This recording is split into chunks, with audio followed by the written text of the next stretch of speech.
संस्कृत में कहते हैं जठर, हिंदी में कहते हैं आमाशय। जठर, आमाशय, अंग्रेजी में चाहे तो एपिगैस्ट्रिकम।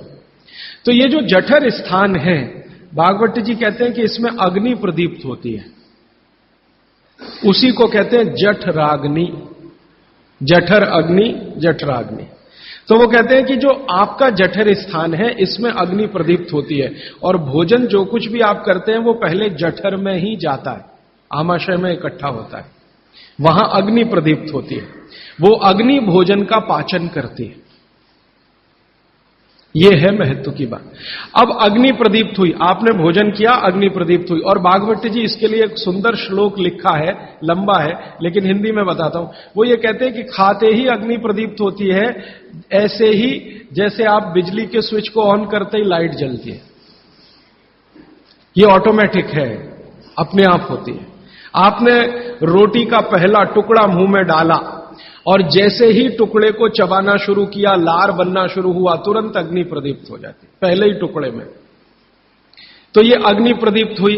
अब आप जो भोजन कर रहे हैं ये इस अग्नि के प्रभाव में पचेगा। तो भोजन के पचने की क्रिया में पहले भोजन रस में बदलेगा।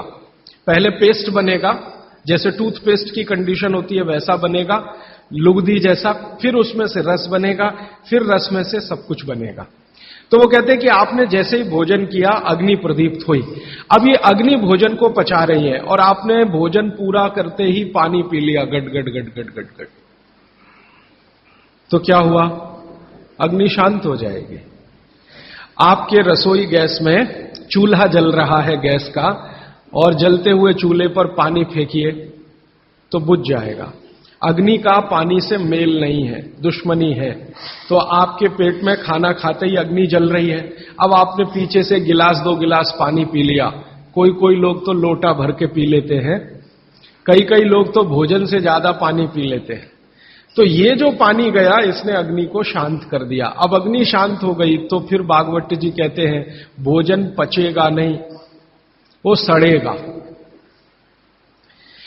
अब उन्होंने 20 सूत्र लिखे हैं कि भोजन पचेगा तो क्या होगा और भोजन सड़ेगा तो क्या होगा। मैं सड़ने वाले हिस्से की बात कर लेता हूं।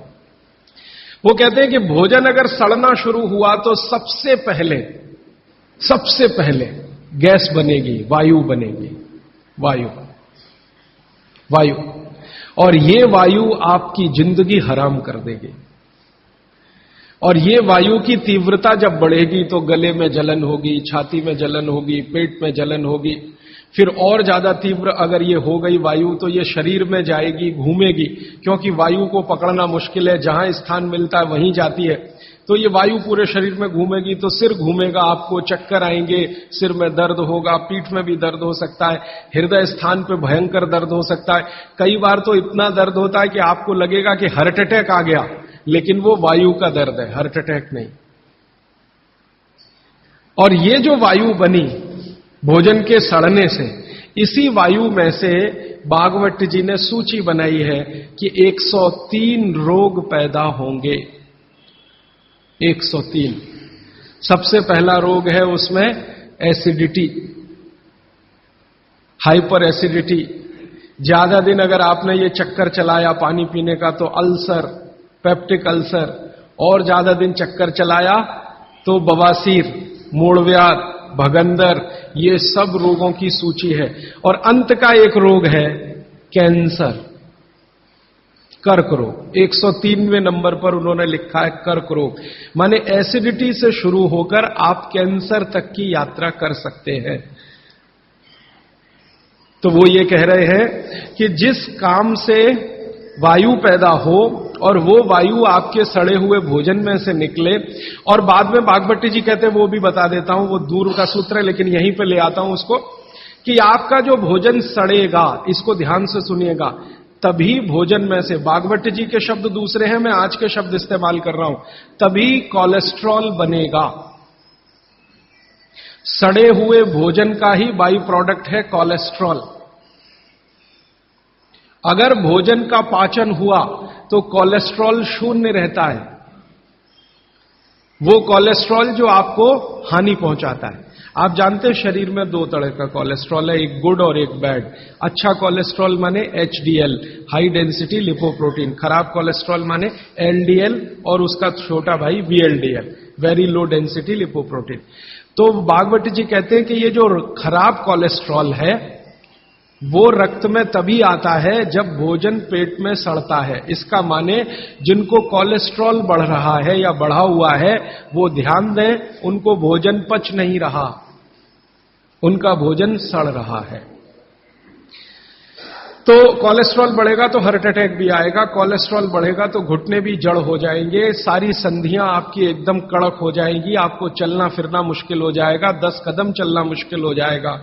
तो वो ये कहते हैं कि जब 103 बीमारियां एक छोटी गलती से आती हों तो वो गलती कभी करना नहीं। माने भोजन के बाद कभी पानी पीना नहीं, ये है सूत्र। अब जैसे ये सूत्र पूरा हुआ तुरंत आपके मन में प्रश्न आएंगे कि पानी कब पीना, पहला ही प्रश्न। तो भागवत जी कहते हैं कि पानी कब पीना वो खुद ही उत्तर दे रहे हैं आगे के सूत्रों में, क्योंकि शायद मालूम है कि मनुष्य की जिज्ञासाएं होने ही वाली है। तो पहले सूत्र में लिख दिया भोजनांते विषमवारी कि भोजन के अंत में पानी मत पियो। अगले ही सूत्र में वो कहते हैं कि कम से कम 1.5 घंटे के बाद पानी पियो। अब ये जो 1.5 घंटे का कैलकुलेशन है ये क्या है? ये भागवत जी कहते हैं कि जो आपने खाया वो आपके जठर स्थान में 1.5 घंटे तक अग्नि के प्रभाव में रहता है, 1.5 घंटे तक। और जानवरों के लिए भी उन्होंने बताया है। वो कहते हैं कि जानवर जो कुछ खाते हैं उनके पेट में भी अग्नि है, जठर अग्नि, वहां 4 घंटे तक अग्नि का प्रभाव रहता है जानवरों के शरीर। मनुष्य शरीर में 1 से 1.5 घंटे का उन्होंने बताया, और 1 से 1.5 घंटे का वो बताया है तो अलग अलग क्षेत्र के हिसाब से। जैसे आप दक्षिण भारत में हैं, कोई उत्तर भारत में है, कोई पूर्वी भारत में है। अब मान लीजिए उत्तरांचल का कोई आदमी इसी सूत्र को पढ़ेगा तो उसको तो अग्नि का असर 2 से 2.5 घंटे रहेगा, पहाड़ वाला। लेकिन आपके लिए मैं बात कर रहा हूं तो 1 से 1.5 घंटा। तो वो कहते हैं कि 1 से 1.5 घंटे पेट में अग्नि का प्रभाव है। जब तक अग्नि का प्रभाव है पानी मत पियो, क्योंकि पानी पीते ही अग्नि बुझेगी। अग्नि का काम है भोजन को पचाना, पचेगा नहीं तो सड़ेगा, सड़ेगा तो 103 रोग पैदा करेगा। तो सीधा सा दूसरा सूत्र है कि भोजन के 1.5 घंटे के बाद पानी पीना। ठीक है, अब तुरंत आपके मन में सवाल आएगा, भोजन के बीच में पीना कि नहीं पीना, और भोजन के पहले पीना कि नहीं पीना। भागवत जी ने इसका उत्तर अगले सूत्रों में दिया है। वो ये कहते हैं कि भोजन के पहले पानी पीना तो कम से कम 40 मिनट और अधिक से अधिक 1 घंटा। आपको सीधा सा हिसाब बताता हूं, 10 बजे खाना अगर खाना चाहते हैं तो 9 बजे से लेकर 9:20 तक आप चाहें उतना पानी पी सकते हैं। 9 बजे से लेकर 9:20 तक। और बीच में पीना कि नहीं, तो इसके लिए भागवत जी कहते हैं, ये बहुत साइंटिफिक बात उन्होंने कही है, बहुत साइंटिफिक है। वो कहते हैं कि अगर आपके भोजन में 2 अन्न हैं, दो अन्न, माने एक रोटी खा रहे हैं आप, वो गेहूं है, और दूसरा चावल खा रहे हैं, तो चावल और गेहूं 2 अन्न है। तो और सामान्य रूप से आप सभी के भोजन में शायद 2 ही अन्न होते हैं, इसलिए मैं ये सूत्र कह रहा हूं। ये 1 अन्न वालों के लिए नहीं है, 2 अन्न वालों। जो 2 अन्न खाते हैं भोजन में, उनको एक अन्न की पूर्ति पूरी हुई और दूसरे की शुरू होने वाली है, तो बीच का जो जंक्शन पॉइंट है इस पे पानी पीना। मतलब इसका सीधा है, रोटी पूरी हो गई, अब आप चावल खाने की तैयारी कर रहे हैं, तो रोटी खाने के बाद चावल खाने से पहले आप जरूर पानी पीना, लेकिन मात्रा कितनी? तो वो कहते हैं 2 या 3 घूंट, इतना ही। उसके बाद जब दूसरा अन्न आपने शुरू कर दिया फिर नहीं, फिर तो पूरा आप भोजन ही करके उठिए। अब आप भोजन कर लिया तो गला साफ करने के लिए थोड़ा 1-2 घूंट और पी लेना, गला साफ करने के लिए। पानी पीने के लिए नहीं है, वो गला साफ करने के लिए। अब आपके मन में तुरंत एक प्रश्न आएगा कि भोजन के अंत में क्या पीना? फिर पानी तो नहीं पीना, 1.5 घंटे तक तो नहीं पीना, तो कुछ पी सकते हैं। तो भागवत जी ने 3 चीजें बताई हैं, उसके लिए पूरा सूत्र लिखा है कि भोजन के अंत में सबसे अच्छी चीज जो पीने के लिए है वो है छाछ, वो है मट्ठा, दही का तक्रम। जो शब्द उन्होंने इस्तेमाल किया वो तक्रम, तक्रम माने यही है लगभग छाछ मट्ठा के आसपास की चीज, तक्रम। वैसे तक्रम की उन्होंने परिभाषा दी है कि दही को खूब अच्छे से मथने के बाद उसका मक्खन जो निकल गया तो मक्खन निकालकर जो बचा वो तक्रम, मक्खन रह गया तो वो लस्सी। लस्सी पीने के लिए नहीं कह रहे, तक्रम की बात है। तो आप भोजन के बाद जो सबसे अच्छी चीज पी सकते हैं वो है छाछ, वो है मट्ठा। मट्ठा शब्द एकदम अच्छा है, हिंदी का शब्द है, शायद आप सब समझते हैं। गुजराती हैं तो छाछ आप अच्छे से समझते हैं। तो छाछ पिए या मट्ठा पिए, ये सबसे अच्छी चीज। दूसरी सबसे अच्छी चीज उन्होंने बताई है वो है दूध। दूध दूसरी सबसे अच्छी चीज। और तीसरी सबसे अच्छी चीज बताई है फल का रस, कोई भी फल का रस, लेकिन वो कह रहे हैं मौसमी फल का रस। जिस मौसम में जो फल आता है उसका रस, माने मौसम के विरुद्ध के फल नहीं। आज का मौसम आम का नहीं है तो आम का रस अभी पिए तो नहीं चलेगा। आज का मौसम गन्ने के रस का है तो गन्ने का रस ही पिए। थोड़े दिन के बाद संतरे के रस का मौसम आ जाएगा तो संतरे के रस का। भागवती जी कहते हैं कि जो चीज प्रकृति ने जिस समय में प्रचुर मात्रा में उपलब्ध कराई हो उसका रस।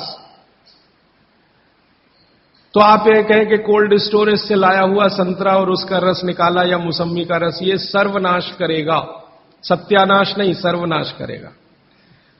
वो ये कहते हैं कि भगवान ने और प्रकृति ने आपके शरीर के हिसाब से सारी चीजों को सेट किया है। और वो कहते हैं कि भगवान ने इस प्रकृति को बनाया है तो बहुत ही सोच समझकर बनाया, एक एक माइक्रो कैलकुलेशन उसने किए, तब आपको ये प्रकृति के साथ उसने रखा है। तो प्रकृति में जब जो चीज बहुत मात्रा में हो उसी का रस, जैसे अभी टमाटर का सीजन है तो आप भोजन के बाद टमाटर का रस पी सकते हैं भरपेट। इस समय गन्ने के रस का सीजन है तो भोजन के बाद आप गन्ने का रस भरपेट पी सकते हैं। जो भी अभी थोड़े दिन में अंगूर का सीजन आ जाएगा तो भोजन के बाद अंगूर का रस पी सकते हैं, संतरे का, जब जब जो सीजन आए वो ध्यान रखना है। अब इसमें आगे एक सूत्र है वो बहुत महत्व का है। भागवत जी कहते हैं मट्ठा या छाछ कब पीना, दूध कब पीना, रस कब पीना। तो उसके लिए उन्होंने बहुत स्पष्ट और बहुत जोर देकर यह कहा है कि मट्ठा हमेशा दोपहर के भोजन के बाद ही पीना, सामान्य लोगों के लिए। असामान्य लोगों के लिए बाद में बताऊंगा। जो सामान्य लोग हैं आपके मेरे जैसे, मट्ठा हमेशा दोपहर के भोजन के बाद ही पीना, और दूध हमेशा रात के भोजन के बाद ही पीना। दूध माने शाम को 6-7 बजे के भोजन के बाद ही पीना। और जूस हमेशा सुबह के भोजन के बाद ही पीना। सुबह का भोजन माने नाश्ता। भागवत जी ने नाश्ता शब्द कहीं नहीं इस्तेमाल किया है, सुबह का भोजन, आप उसको नाश्ता कैसे। तो सुबह के भोजन के बाद जूस, दोपहर के भोजन के बाद मट्ठा, और रात के भोजन के बाद दूध। और वो ये कहते हैं आगे के सूत्र में कि इनका क्रम उल्टा सीधा मत करना कभी। माने सुबह के भोजन के बाद दूध पी लिया, रात के भोजन में जूस पी लिया या मट्ठा पी लिया। वो कहते हैं ये उल्टा क्रम आप मत करना। क्यों नहीं करना, तो आगे वो एक्सप्लेनेशन देते हैं, वो ये है बहुत महत्व का, कि हमारे शरीर को मट्ठे का पाचन होने के लिए जो रस की जरूरत होती है, रस माने एंजाइम, जो एंजाइम या रस की जरूरत होती है वो दोपहर को ही होते हैं पेट में।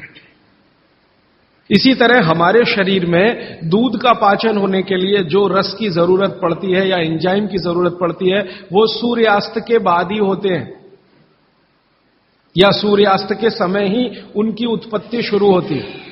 और जो रस और एंजाइम की जरूरत जूस पचाने के लिए है वो सुबह ही होते हैं।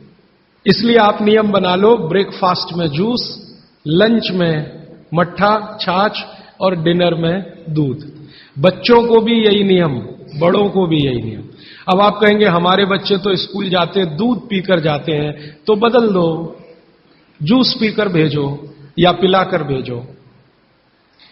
और आप कहेंगे जी पिएंगे नहीं, आप जैसी आदत डालेंगे बच्चे वैसे ही होने वाले हैं, क्योंकि बच्चे अपने से कुछ नहीं सीखते, वो आपका सिखाया हुआ है सारा कुछ। तो अब तक आपने बच्चों को दूध पीने की आदत डाली है, आज से माफी मांग लो कि गलती हो गई हमसे, अब हम आपको चाहते हैं कि आप जूस पी के जाओ। क्यों जाओ? तो उनको ये बात समझाओ, शायद समझ जाए, वो भी समझ जाएंगे तो उनकी भी जिंदगी में ये परमानेंट हो जाएगा। सुबह के नाश्ते के बाद जूस पीना, दोपहर के भोजन के बाद मट्ठा, रात के भोजन के बाद दूध, ये सूत्र है। अभी